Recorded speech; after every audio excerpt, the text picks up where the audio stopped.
Hello everyone, তোমরা guess করো তো কোথায় যাবো আজকে। না চলো তোমাদেরকে বলে দিই, আজকে যাচ্ছে হচ্ছে একটা সিনেমা দেখতে। আর সেটা হচ্ছে স্ত্রী 2, যেটা নতুন বেরিয়েছে। তোমরা অনেকেই দেখে ফেলেছো, আর আমি মনে হয় লাস্ট সবার। যাই হোক, তারপর ওখান থেকে টিকিট কাটা হয়ে যাওয়ার পর বাড়িতে গিয়ে ফ্রেশ হয়ে আমি বেরিয়ে পড়েছি। আমাদের শো ছিল 5টা নাগাদ, তো ওখান দিয়ে শো দেখতে চলে এসেছি সিনেমা হলে। তার সাথে তো খাওয়া দাওয়া আছে, সিনেমা দেখতে দেখতে খাওয়ার মজাই আলাদা।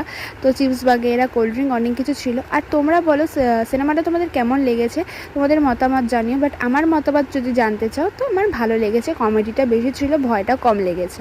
তারপরে এখানে বাড়িতে এসে দেখছি মা কাজবাজ করছে, দেন মায়ের সাথে একটু সিনেমা নিয়ে গল্পগুজব করছিলাম।